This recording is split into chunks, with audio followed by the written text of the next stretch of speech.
Remember this crazy ace from Crashies killing all 5 Boom esports players on the rope? But wait, how exactly did this ace even happen? What compelled 5 enemy players to take the rope at the same time, and why was Crashies waiting perfectly at the other end?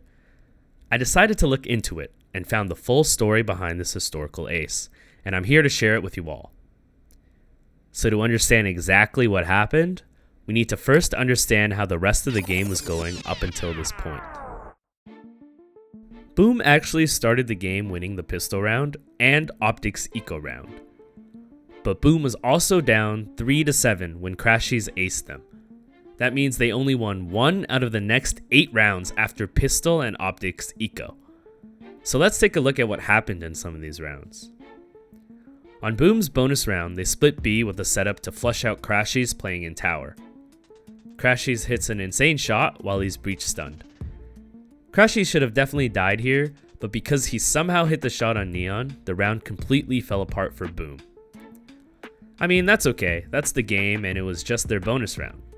Boom was able to freely take Arcade and B main and perform their execution. They just lost favorable fights and sometimes that happens. But one key thing to note is that Optic was actually set up for A main aggression, but Boom did not run into that setup and are therefore unaware of it. In the next round, Boom take A main control uncontested, which results in a great site take and post-plant situation. They have a real shot at winning the round, but the retake was played well by Optic. Strike gone. Taking the fight straight up now. Blinded straight into his eyes, but he avoids it just for but a moment. Finesse.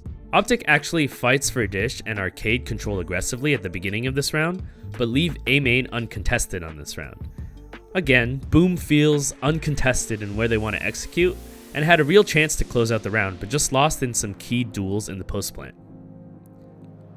Again, a similar story in the following round. Optic are set up to fight A main, but Boom decide to go B. They walk up all the way up B main for free and get a pick on Marved jump spotting. This is actually Boom's save round, and they lose a 1v3 against Ye, retaking B with an op.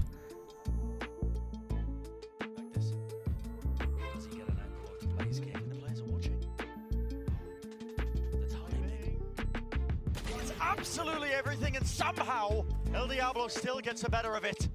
Down to that 1v1, he's forced it into this situation. He's given away with his positioning. Sidestepped. Yep, that fault line is going to be revealing it. Flash through the box as well. It's dodged, but time running so low now. Honestly, it's the same situation as the last 2 rounds. Boom feel uncontested for map control, but the rounds come down to key duels and individual play during post-plant situations. Boom do an A-split in the next round again, generally uncontested. They get Dish control for free and run into some resistance A main, but are quickly able to scale up.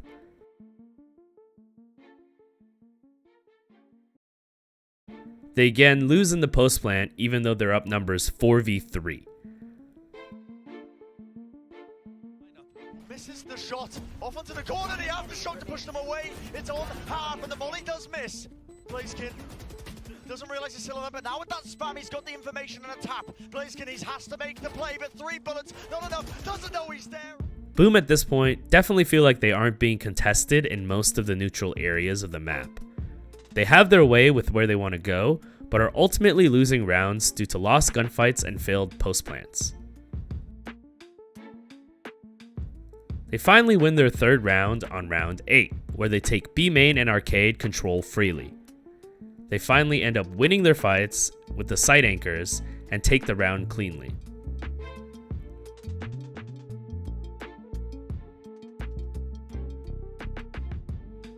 In round 10, Boom attempt an A hit again, but are finally met with resistance from Optic. Despite that, Boom gets all the trades they need and end up in a 2v2 scenario.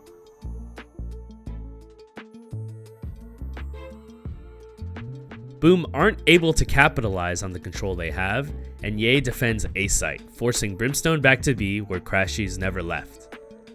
It's important now to point out Crashies' role as a hard anchor for B site.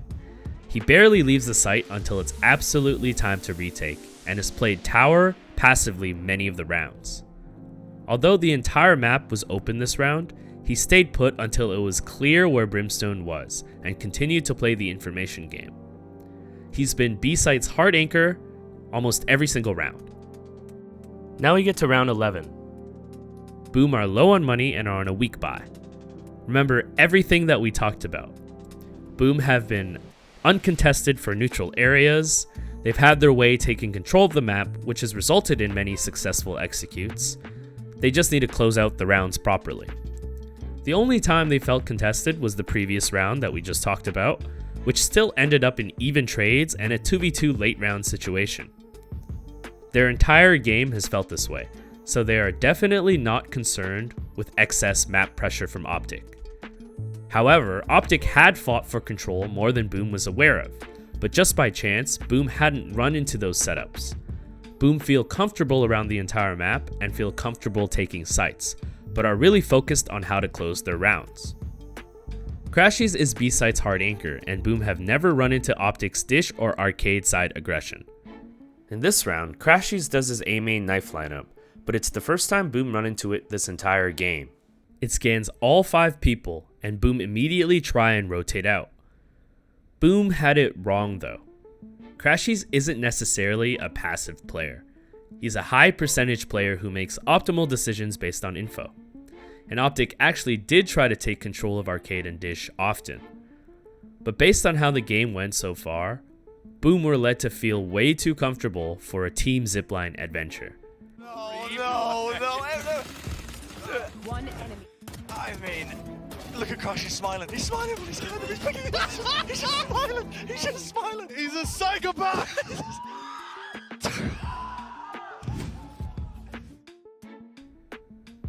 Want to know why Ye dominated Valorant in 2022? Check out this video to find out.